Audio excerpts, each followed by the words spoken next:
Target చేసే guarantee చేస్తాం. మీరు చాలా స్పెసిఫిక్గా ఉన్నట్టున్నారు ఈసారి మీరు చేయాలండి. ఎందుకంటే జగన్మోహన్ రెడ్డి గారు చేసింది చాలా పెద్ద తప్పని నేనే చెప్తున్నాను. ఆయన ఏంటంటే ఒక చిన్నది అనవసరమైన దాన్ని స్వార్థానికి ఉపయోగించుకుంటున్నారని ఒక కట్టడాన్ని అక్కడ అవసరం లేదని తీస్తేనే కూల్చేశారు, అది చేశారు, ఈయన కట్టడానికి రాలేదు, కూల్చేటానికి వచ్చారని చెప్పని అంత దారుణంగా ప్రచారం చేసినటువంటి వీళ్ళు ఎక్కడైతే నిత్యం వాటర్ వస్తాయో ఆ సాయిల్ లూజ్ సాయిల్లో కన్స్ట్రక్షన్స్ కట్టడం ఇప్పుడప్పుడే కుదరదని చెప్పని ఇంజనీర్స్ ఎక్స్పర్ట్స్ ద్వారా తెలుసుకుని అమరావతిలో చేయాల్సిన టైంలో డెవలప్మెంట్ చేద్దామని చెప్పని ఆలోచించి ఆగినందుకే అమరావతిని పూర్తిగా భూస్థాపితం చేశారని మాట్లాడినటువంటి ఈ ప్రచారం చేసేటువంటి వాళ్ళల్లో మేము ప్రజలకే ముందు సంక్షేమం ఆలోచిద్దాము, ఇవన్నీ అవసరం లేదు. ఏదైతే ఆయన అన్నారు కదా, మీరు అంటున్నారు ఆ ఎస్ఐని సిఐని నీ సంగతి చూస్తానని చెప్పని ఎయిర్పోర్ట్లో మీకు చూసినట్టు ఎక్కడన్నా మీకు విట్నెస్ ఉందండి? ఎందుకు లేదు, అప్పుడు ఆయన్ని ఏది అన్ని విజువల్స్ అప్పుడు అందరూ వేశారు. వాళ్ళని ఏమైనా ఇబ్బందులు పెట్టారా? అన్నారు కదా, ఆయన మాట అన్నారు, కానీ అధికారంలోకి వచ్చినాక దానిని ఆచరణలో జగన్మోహన్ రెడ్డి గారు పెట్టారా? మీకు గుర్తుందా? మీకు వైల్ యువర్ ఇన్ అపోజిషన్ ఒకసారి అప్పుడు బాబు అహ్మద్ గారు అనుకుంటా, కృష్ణా జిల్లా కలెక్టర్, ఆయన ఎయిర్పోర్ట్లను బెదిరించారు జగన్మోహన్ రెడ్డి గారు. మేము అదే చెప్తున్నామండి. మేము ప్రజాస్వామ్యంలో మా సమస్యని మేము ప్రజల్లోకి తీసుకెళ్తా మేము ప్రయత్నం చేస్తుంటే ఆ రోజు వైజాగ్లో ఉద్యమం చేయడానికి ఆయన వెళ్తుంటే ఆపినందుకు మీకు ఏం అర్హత ఉంది, ఎవరి ఇన్స్ట్రక్షన్స్ మీద ఇట్లా వర్క్ చేస్తున్నారని డెఫినెట్గా అడుగుతాం. దానికి ఆయన అధికారంలోకి వచ్చినాక ఆయన మీద ఏమన్నా యాక్షన్ తీసుకున్నారా? ఏమీ చేయలేదు. జగన్మోహన్ రెడ్డి గారు కేవలం పాలన మీద దృష్టి పెట్టారు. కానీ ఇప్పుడున్నటువంటి కూటమి ప్రభుత్వం ఏం చేస్తుందండి, ఏదైతే పాలన మీద దృష్టి పెట్టాలో దాన్ని పక్కకు పెట్టి పక్కదోవలో తోసి కేవలం కక్ష సాధింపు చర్యగా ముఖ్యంగా రెడ్ బుక్ పాలన ఏదైతే లోకేష్ తన పాదయాత్రలో చెప్పాడో అదే రెడ్ బుక్ పాలన ఆచరణలో తీసుకొస్తున్నారు. అలాంటి కక్ష కన్నా మేము మొదలు పెడితే రేపు కన్నా మేము అధికారంలోకి వచ్చినప్పుడు మేము ఎందుకు మొదలు పెట్టకూడదనే ఆలోచన మాకు కలుగుతుంది, కార్యకర్తల్లో కానీ నాయకుల్లో కానీ కలుగుతుంది. జగన్మోహన్ రెడ్డి గారు చేస్తారని నేను అంటలేదు, కానీ మాకు కనిపిస్తుంది అనవసరంగా మేము తప్పు చేసామే. అదే కానీ చేస్తుంటే వల్లభనేని వంశీ, కొడాలి నాని, పేర్ని నాని, రోజా ఇంకా ఇత్యాదులు వీళ్ళందరి మీద తప్పుడు కేసులు అంటారు. మీకు ఏం కేసులు ఉన్నాయో చెప్పండి వాళ్ళ మీద. సోషల్ మీడియాలో ఎవరికైనా కానీ వాళ్ళు మాట్లాడేది ఉంది. అధికారంలో ఉన్నప్పుడు కానీ ప్రతిపక్షంలో ఉన్నప్పుడు కానీ ఎదుటి వాళ్ళు తప్పు చేస్తే దాన్ని నిలదీసే హక్కు వాళ్ళకు ఉంది. అదే చేశారు వాళ్ళు చేసింది తప్పు అయితే మీరు కేసు పెట్టండి. కానీ హైకోర్టు కూడా చాలా స్పష్టంగా చెప్పింది, మీరు పెడుతున్నటువంటి కేసులు త్రిబుల్ 1 అనేది అప్లికబుల్ కాదు. కొన్ని సెక్షన్స్ ఏవైతే మీరు పెడుతున్నారో అవన్నీ వీళ్ళ మీద అప్లికబుల్ కావు అని చెప్పని హైకోర్టుకి అప్పీల్కి వెళ్తుంటే అంత స్పష్టంగా కోర్టు నుంచి డైరెక్షన్స్ వచ్చినా కూడా అవి పెడచెవిని పెట్టి మరీ పెడుతున్నటువంటి కేసులు తప్పుడు కేసులు కావా? మీరు చెప్పండి. అన్ని తప్పుడు కేసులే. ఇప్పుడు ఒక పర్సన్ని తిట్టకూడదు అనవసరంగా, దాని మీద ఒక సెక్షన్ ఉంటుంది. కానీ వీళ్ళు దాదాపు అతన్ని చంపేసేంత పెద్ద ఎత్తున ఇంపాక్ట్ ఉండేటువంటి కేసులు పెట్టాల్సిన అవసరం ఏంటి చెప్పండి? అసలు అరెస్ట్ చేసే విధానం ఏంటి? నోటోరియస్ క్రిమినల్స్ని అరెస్ట్ చేస్తున్నారు మీరు. ప్రజాప్రతినిధులు అండి వాళ్ళని అరెస్ట్ చేసే విధానం అండి. అర్ధరాత్రి అపరాత్రి తెల్లవారు అసెంబ్లీలో ఏది పడితే అది మాట్లాడచ్చా? అదే దానికి నాంది పలికింది ఎవరో మీరు ఒకసారి విజువల్స్ తీసి చూసుకోండి. 2014 నుంచి 19లో ఏ ప్రజాప్రతినిధులు అసెంబ్లీ సాక్షిగా వాడిన పదజాలాన్ని మీరు ఒకసారి గుర్తు చేసుకుంటారా?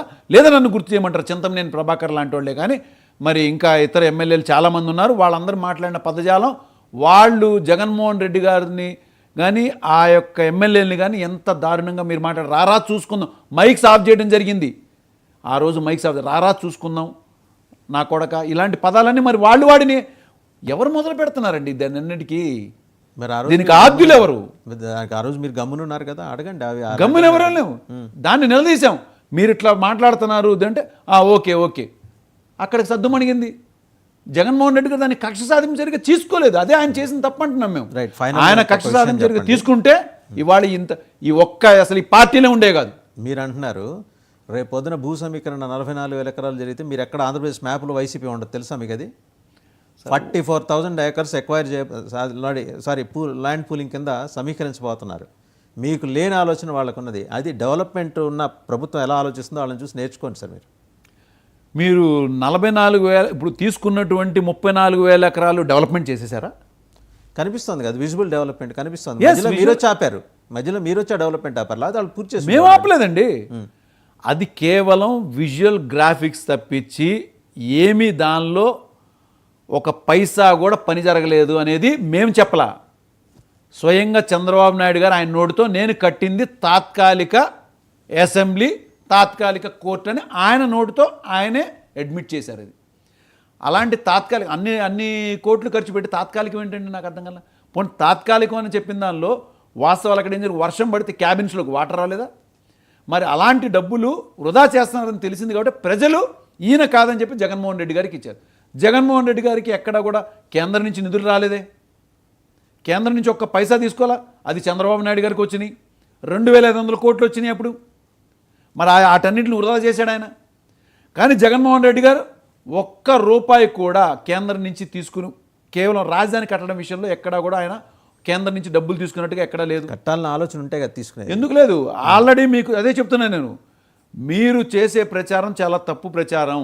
దానికి ఎక్స్పర్ట్స్ని, ఇంజనీర్స్ని తీసుకొచ్చి ఈ సాయిల్లో కన్స్ట్రక్షన్ చేయాలంటే ఎంతకాలం పడుతుంది? లూజ్ సాయిల్లో ఒకటండి, హార్డ్ రాక్ మీద కట్టాలి అంటే దానికి బేస్మెంట్ ఒక 10 ఫ్లోర్లు కట్టాలంటే కింద ఒక 20 అడుగులు తీస్తే సరిపోద్ది. ఒక లూజ్ సాయిల్లో కానీ మీరు ఎప్పుడు, అండ్ దట్టు దాని పక్కనంది కెనాల్స్, ఎప్పుడు వాటర్ వస్తే తెలియదు, ఎలాంటి పరిస్థితి, దాన్ని గట్టిపడాలంటే కనీసం ఒక 3-4 సంవత్సరాలు ఆగాలి అన్నారు కాబట్టి ఆగారు ఆయన. అంతకుమించి ఆయన తప్పని చేయలేదే. అమరావతిని పూర్తిగా తీసేస్తాను ఇక్కడ నుంచి అని అనలేదు కదా. చేస్తాము, సమయం వచ్చినప్పుడు చేస్తాం. ఈ లోపల ఆల్రెడీ డెవలప్మెంట్ అయినటువంటి కొన్ని సిటీస్ని ఎగ్జిక్యూటివ్ క్యాపిటల్గా కానీ ఇటు లీగల్ క్యాపిటల్గా కానీ డెవలప్ చేసుకుందాము. ఎక్కడైతే కొద్దిగా ఆల్రెడీ డెవలప్ అవ్వాల్సిన చేస్తున్న దానికి అడ్డుపడ్డారు కదా. ప్రతిదానికి చేయనివరు అడ్డుపడతారు. మళ్ళీ ఇవాళ చంద్రబాబు నాయుడు గారు ఏం చెప్తున్నారు చెప్పండి?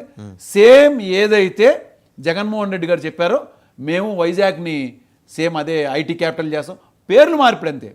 హీఈస్ నాట్ ఎ సీఎం అండి, హీఈస్ ఎ కాపీ. సీఎం అన్నదానికి అబ్రివేషన్కి ఒకటే ఒక్క పదం చంద్రబాబు నాయుడు గారికి అప్లికబుల్ ఏంటంటే హీఈస్ ఎ కాపీ మాస్టర్.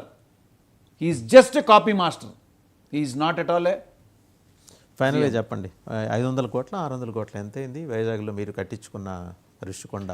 మేము కట్టించుకోలేదు, అదేమో జగన్మోహన్ రెడ్డి గారి పేరు మీద రిజిస్టర్ చేశారు. వీళ్ళు అంటున్నారు కదా అది అంతా అదే అంటాను. వీళ్ళనే మాటల్ని, దాని పత్రాలన్నీ జగన్మోహన్ రెడ్డి గారికి అందజేసిందా? ఎప్పుడు వీళ్ళనే మాటల్ని ఇంకా మీలాంటి జర్నలిస్టులు నోటెమ్మట మేము వింటున్నాము అంటే, ఇలాంటి ఛానల్స్ ద్వారా వింటున్నాము అంటే బాధగా అనిపిస్తుంది. వాళ్ళు చెప్తున్న గవర్నమెంట్ వాళ్ళు అక్కడ క్యాపిటల్ రన్ చేయడానికి అనుకూలమైనటువంటి గవర్నమెంట్ స్థలంలో కట్టడం జరిగింది. ఇప్పుడు 34,000 ఎకరాల్లో సరైన డెవలప్మెంటే కాలేదు, ఇంకా 44,000 ఎకరాలు కావాలని మింగటానికి రెడీ అయినానేమో డెవలప్మెంట్ అని మీరు మాట్లాడుతున్నారు. ఆయనకి చాలా విజన్ ఉందని చెప్పని మీరు మాట్లాడుతున్నారు. ఉన్న గవర్నమెంట్ స్థలంలోనే అక్కడ ఆ గెస్ట్ హౌసెస్లో అంత ఉపయోగం లేదు, అక్కడ క్యాపిటల్కి సంబంధించినటువంటి ఒక స్ట్రక్చర్ కావాల్సి వస్తుంది ఫంక్షన్కి అని చెప్పని, ఫంక్షనింగ్ చేయడానికి అవసరం అని చెప్పని కట్టినటువంటి గవర్నమెంట్ యొక్క స్ట్రక్చర్ని ఇవాళ మీరు జగన్మోహన్ రెడ్డి గారు ఆస్తి అని చెప్పి ఎట్లా మాట్లాడుతున్నారు? గవర్నమెంట్ అంటాం సార్, నేను అంటలేదు. అదే గవర్నమెంట్ అని అంటాను, చెప్తున్నా కదా. ప్రజల్లోకి ఆ విధంగా తీసుకెళ్తున్నారు. చాలా ఆశ్చర్యంగా ఉంది.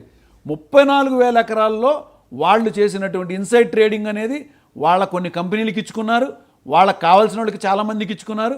ఇవన్నీ ఇచ్చినాయి ఎక్కడ కనిపించలా. ఇవి సరిపోక ఇంకా అంటే ఎయిర్పోర్ట్ కావాలంటే ఇంటర్నేషనల్ ఎయిర్పోర్ట్కి ఇంకా 44,000 ఎకరాలు అంటే తిన్న సరిపోలా, కడుపు పగిలిపోయేంత తిన్నారు, ఇంకా సరిపోలా, ఇంకా పంచుకోవడానికి కావాలి. కానీ జగన్మోహన్ రెడ్డి గారు ఉన్న ఆ 34,000 ఎకరాల్లో ఇంత క్యాపిటల్కి అవసరం లేదు అని తెలుసుకున్నారు కాబట్టే అక్కడ చాలామంది పేద ప్రజలకి స్థలాలు ఇవ్వటం జరిగింది. అది ఆయన దూరపు ఆలోచన. అనవసరంగా ప్రజల దగ్గర నుంచి లాక్కున్నారని చెప్పని. Confident of your coming back in 2029? సరే, ప్రయత్నం చేయటం తప్పనిసరిగా ప్రతి ఒక్క రాజకీయ నాయకుడి లక్ష్యం. ఎవరైనా అసలు మొన్న కూడా మేము ఓడిపోతామని మేము అనుకోలేదు. కేవలం మోడీ గారి హవా వల్ల అప్పుడు ఉన్నటువంటి పరిస్థితుల్లో ఎలక్షన్ కమిషన్ని వాళ్ళు చేసినటువంటి మతలబులే కానీ ఈవీఎంల గఫలాలు కూడా జరిగినాయి అనేది వాస్తవాలు. వాటి మీద ఇంకా కేసులు నడుస్తూనే ఉన్నాయి. అవి ప్రూవ్ అయితే కూడా ప్రజలకి ఇంకా స్పష్టంగా తెలుస్తుంది. రైట్, సంక్షేమ పథకాలు చేసిన దానికి తప్పనిసరిగా మళ్ళీ మేము తిరిగి అధికారంలోకి వస్తామని బాగా నమ్మకం ఉంది. రైట్, థ్యాంక్ యూ నరేంద్ర గారు, thank you very much. So చూసాం కదా, అంటే వీళ్ళు అధికారంలోకి రావటం ఖచ్చితం అనే ఒక నమ్మకం, విశ్వాసం వ్యక్తం చేస్తూ జగన్మోహన్ రెడ్డి గారు పెద్ద తప్పు చేశారని బాంబు పేల్చారు వంగవీటి నరేంద్ర గారు. అంటే ఆ రోజు అక్కడితో ఆగిపోకుండా ప్రజావేదికతో ఆగిపోకుండా మొత్తం ఆయన నివాసాన్ని డిస్మాంటిల్ చేయటమే కాకుండా అసలు ఆ నదీ తీరంలో ఉన్న వాటిన్నింటినీ కొట్టేసి ఉంటే సమస్య ఇక్కడ దాకా వచ్చేసి ఉండేది కాదు. ఆయన టచ్ చేసి వదిలారు. ఈసారి టచ్ చేయటం కాదు, ఖచ్చితంగా మంట పెట్టడమే అనే పద్ధతిలో మాట్లాడారు. చూద్దాం ఏం జరుగుతుందో. Thank you very much sir. నమస్కారం.